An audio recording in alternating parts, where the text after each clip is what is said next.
Salut à tous, bonne soirée à tout le monde. On est là un peu entre nous-mêmes, dans la tombée de la nuit. C'est toujours une heure appropriée pour aborder des sujets d'ordre métaphysique. Je ne tiens pas ici à vous donner l'envie de connaître beaucoup sur l'occultisme parce que c'est pas notre domaine. Nous on croit en Dieu. Mais par simple curiosité, il est souvent bon de comprendre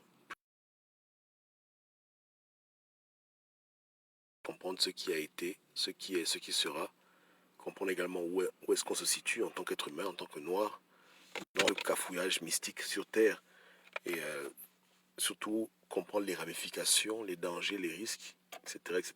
Donc ça peut toujours être édifiant, n'est-ce pas? Je ne ferai jamais une vidéo pour enseigner aux gens comment disparaître et apparaître, etc. Mais parler simplement de l'occultisme sur le plan de vue historique et en relation avec notre foi en Nzambé, c'est important. Je tiens déjà à dire que l'occultisme remonte à très très longtemps.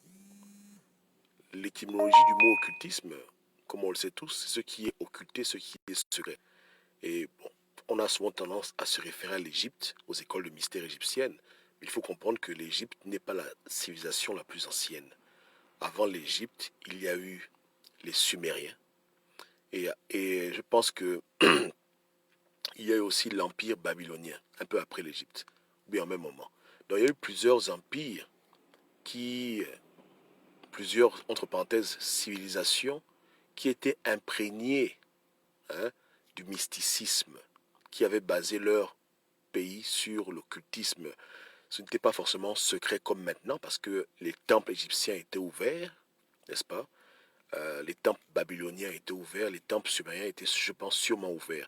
C'est de nos jours que cette connaissance est devenue occulte, parce qu'il y a des personnes qui profitent de cette connaissance pour avoir l'ascendance sur d'autres personnes, n'est-ce pas? Donc il faut comprendre les origines de l'occultisme et comprendre qu'est-ce qui s'est passé pour qu'on en arrive là. Avant que Dieu ne crée les hommes, et ça beaucoup de gens doivent le comprendre, les musulmans en parlent un peu dans le Coran, les termes peuvent changer mais le concept reste le même. Avant que Dieu ne crée les hommes, Dieu avait créé d'autres créatures, que certains appellent les anges, les esprits, les génies, les djinns. Les noms peuvent varier, n'est-ce pas? Mais c'est des créatures qui ne sont pas matérielles comme nous, qui peuvent se matérialiser, mais qui sont différentes. Ils ont d'autres propriétés, ils ont une autre physiologie, ils ont d'autres... Voilà. Et généralement parlant, ces créatures sont plus intelligentes que l'homme. C'est-à-dire qu'ils ont une connaissance plus élevée. Ils ont également des capacités que nous, on n'a pas forcément. N'est-ce pas? Ils peuvent influencer sur la matière plus que nous le pouvons. Ils peuvent changer les choses, ils peuvent influencer sur le temps, sur les températures, sur la perception. Bon, bref, personne n'a pu attraper un esprit pour l'analyser, hein, mais on sait qu'ils ont des capacités que nous, on n'a pas, dans le temps et l'espace et dans le monde que Dieu a créé. Parmi ces créatures que Dieu a créées, il y a une partie de ces créatures qui n'est plus en bon terme avec le Créateur, si je peux dire ainsi. Dans le mythe judéo-chrétien, on parle d'une rébellion, une guerre spirituelle, c'est-à-dire une guerre entre des esprits, avec deux camps. Et on dit que le camp qui a perdu a été exilé, n'est-ce pas? Dans d'autres récits, comme le récit indien, on parle de la guerre entre les différents dieux indiens, le dieu de l'enfer et Shiva, etc. Bon, en tout cas, le récit d'une guerre cosmique, d'une guerre intergalactique spirituelle revient pratiquement sur la Terre entière, n'est-ce pas? Les noms peuvent changer, mais il y a toujours cette idée d'un conflit qui s'est passé dans une dimension supérieure entre des êtres supérieurs. Ok. Et la résultante, c'est qu'il y a toujours un camp qui a dû plier bagage et quitter, partir, avec toujours l'intention de se venger et de revenir un jour recommencer la guerre, parce que c'est un peu comme ça, hein. Il y a des cessez-le-feu, et puis après les gens reprennent les activités. Ouais, non, voilà. Donc, il existe des êtres qui ont un intérêt à vouloir rentrer dans notre dimension. Et je parlerai de ça dans une autre vidéo, hein, mais c'est ça en fait la base de l'occultisme. C'est-à-dire que c'est des créatures qui veulent venir là où nous sommes, les hommes, qui essaient de trouver un moyen de se faufiler pour exister dans notre réalité. Et qui passent par des hommes pour se faire et qui, en échange, communiquent aux hommes certaines connaissances. Certaines connaissances que le commun des mortels n'a pas, et en échange, les hommes leur donnent quelque chose. Il y a toujours, en effet, une contrepartie, n'est-ce pas? J'ai mis ici de la tour de Babel au CERN, parce que le monde n'est qu'un éternel recommencement. Et la plupart des grandes civilisations ont été inspirées par ces êtres que nous, dans la foi judéo-chrétienne, on appelle les anges déchus, que d'autres appellent les djinns, que d'autres appellent les dieux, que d'autres appellent les demi-dieux, les néphilim. Bon, chacun appelle comme il veut. Mais c'est eux qui sont à l'origine des plus grandes civilisations. En ceci que ils ont toujours inspiré 2-3 personnes à commencer quelque chose et ils donnent des instructions précises. Comment bâtir leur temple, comment bâtir leur hôtel. Parce que pour qu'il y ait communion entre elles et les hommes, il faut des rites, etc. Donc, ils ont souvent inspiré les hommes à bâtir des grandes civilisations. Mais le revers de la médaille, c'est que dans les débuts, même à long terme, ils ont des exigences qui ne sont pas soutenables. J'ai parlé dans l'autre vidéo de la République française où certains occultistes français ont justement demandé de l'aide à ces entités pour pouvoir faire tomber la royauté, mais la contrepartie, elle est lourde. C'est-à-dire qu'en échange du pouvoir, il a fallu que ces hommes qui ont accepté l'aide, ou du moins qui ont sollicité l'aide de ces êtres invisibles d'une autre dimension, il va falloir donner en échange des sacrifices humains, voilà, de n'importe quelle manière possible, que ce soit la maladie, que ce soit couper les gens les têtes dans les guillotines, peu importe, ils se débrouillent. Mais voici la contrepartie entre parenthèses. Donc, ce genre de logique ne peut pas durer, parce qu'à un moment donné, on va se retrouver à tuer tout le monde. Donc, ce ne sont pas des bases qui font qu'un peuple s'émancipe parce que les bases sont mauvaises. Et c'est ce que le Dieu Tout-Puissant avait toujours refusé. Il avait refusé que sa créature terrestre, l'homme, soit en contact avec ces êtres qu'il avait bannis. Mais tout au long de l'histoire, ces êtres ont toujours tout fait pour désobéir à Dieu avec des hommes désobéissants pour renouer le contact. Et Dieu vient, il coupe le contact, l'homme y repart, renoue le contact. Voilà ce qui se passe. Ce qui s'est passé en Sumérie, ce qui s'est passé à Babylone, ce qui s'est passé en Égypte, n'est-ce pas? Donc, ils influencent le monde depuis leur dimension, mais ils sont capables également de venir physiquement dans notre monde. Mais pour ce faire, il faut que les hommes leur créent un portail. D'où le mythe de la tour de Babel, qui n'était vraiment pas une tour, mais qui était simplement un portail interdimensionnel pour permettre à certains êtres de venir dans notre monde. Non seulement aux hommes d'aller dans le monde des esprits, mais certains esprits de descendre sur terre. N'est-ce pas? Parce qu'il y a des entités qui ont été bannies. Dieu les a mis dans une... Bon, quand je dis Dieu, c'est le groupe qui a gagné la guerre, vous comprenez? Voilà, par extension. C'est-à-dire que les anges qui ont gagné la guerre, ils les ont mis en prison. Ils les ont emprisonnés quelque part où ils ne peuvent plus trop agir, mais malgré ça quand même, ils arrivent à influencer certaines personnes pour les aider à se libérer de là où ils sont, venir sur Terre, dans le monde qu'on est, régner et recommencer la guerre céleste qu'il y avait à l'époque, qui s'est terminée avec leur défaite. Parce qu'ils ont la conviction que grâce aux hommes, avec l'aide des hommes, ils peuvent réussir la guerre et renverser les esprits qui ont gagné la guerre et prendre leur place. En un mot, inverser les choses. Parce qu'il s'agit vraiment d'une guerre. Ouais, non? C'est une guerre qui est réelle. Donc, les sociétés secrètes et beaucoup de pays ont été bâtis autour de ça. Je dis que leur mission finale, à la fin, c'est d'amener sur Terre ces êtres-là. Les permettre de pouvoir venir sur Terre et régner sur Terre en maître suprême. Voici le but de leur servitude. Et en échange, on leur donne de l'argent, des matériaux, mais c'est ça le but à la fin. Ça, c'est la finalité des finalités.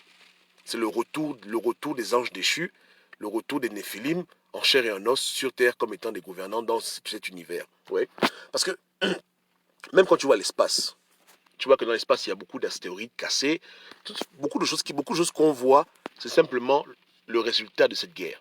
Tu vois, les astres qui sont détruits, tu vois, on te parle de comètes, tout ça c'est le résultat. Il y a eu une guerre sauvage dans l'univers qui a secoué l'humanité, qui a secoué la création.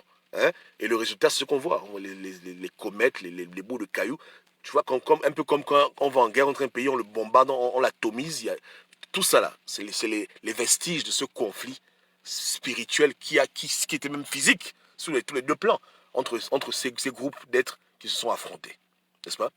Donc, ils ont chacun leur philosophie, ils ont chacun leur façon de voir les choses, et on découvre ce que ceux qui ont gagné aiment par les Écritures, l'obéissance, etc., etc. Et les autres, on découvre ce qu'ils aiment par leur philosophie. Leur philosophie est plus ou moins simple. C'est-à-dire que c'est la liberté, que l'être humain ne doit pas être limité, aucune créature ne doit être limitée, les gens doivent faire ce qui leur passe par la tête. Les autres, ce n'est pas ça. Les autres, c'est, il y a des principes par lesquels le monde a été créé par Dieu, il faut les respecter, il faut craindre Dieu, etc. Donc c'est deux philosophies qui s'affrontent, deux façons de voir les choses, et à la fin, nous sommes au milieu de cette guerre, et chacun veut nous recruter. Ouais, hein. Donc c'est important à comprendre ça. Donc, les connaissances qui sont enseignées dans les écoles mystères, c'est les connaissances qui viennent des anges déchus, ou des djinns. Voilà. Et les djinns leur expliquent la face cachée de la réalité, comment manipuler la réalité à l'avantage de certains hommes, comment faire certaines choses qui nous paraissent pour nous incroyables, parce qu'ils maîtrisent ces choses-là. Ils maîtrisent le temps, l'espace, les mathématiques poussées, la physique, etc. Ce pas des idiots. Ouais, non. Et les hommes qui les servent, en cadeau, ils ont cette connaissance. Au compte-gouttes, et il y a certains ouvrages qui ont été retrouvés, qui ont été traduits, qui donnent aux gens les principes pour pouvoir, voilà, des trucs qu'ils ne peuvent même pas imaginer. C'est une connaissance qui existe, mais qui ne vient pas de Dieu. Parce que Dieu n'a jamais voulu que les hommes aient accès à tant de pouvoir. Dieu voulait que les hommes avancent petit à petit, évoluent petit à petit. Mais le diable n'a jamais voulu ça. Le diable a toujours voulu que, quand je dis le diable, c'est ces êtres-là, a toujours voulu court-circuiter l'évolution normale des choses et donner aux hommes des trucs qu'ils ne peuvent pas contenir. Un peu comme le récit d'Adam et Ève. Ouais, voilà, l'arbre de la connaissance du bien et du mal. Tôt ou tard, on aurait mangé cet arbre. Mais les anges déchus, voilà, ils ont saboté le processus. Et les gens se sont retrouvés avec des choses qui les ont dépassés et qui les ont tôt ou tard asservis. Voilà. Donc tout occultisme vient de ces êtres, c'est eux. C'est pas des hommes qui s'asseyent pour imaginer la magie, machin, machin. C'est eux qui enseignent ça aux gens. C'est eux qui enseignent ces choses-là par le canal d'initiation, par le canal des écoles de secret, par le canal de la transmission, etc., etc. Bon, ils sont en commande. Ouais, hein. Ils sont en commande. Et plusieurs pays, malheureusement, ont bâti avec ces êtres, et d'où les disparitions d'enfants, d'où les guerres inutiles, tout ça c'est le prix à payer. Ouais, hein. Ça c'est le prix à payer, il n'y a pas la paix. Il n'y a pas la paix, parce que il y a des exigences. Comme je disais tantôt, parmi ces êtres-là, il y en a qui ont pour nourriture de base l'homme. Donc comment on fait? C'est compliqué. Ouais. L'affaire est compliquée. C'est compliqué. Donc voilà un peu grosso modo ce qu'est l'occultisme simplement et d'où il provient, n'est-ce pas? Il provient d'êtres supérieurs, qui vivent dans l'anonymat, qui se cachent parce que ce qu'ils font n'est pas bien et qui le donnent aux hommes et en contrepartie les hommes donnent ce qu'ils doivent donner. Ouais, c'est vraiment très simple. Ouais, voilà.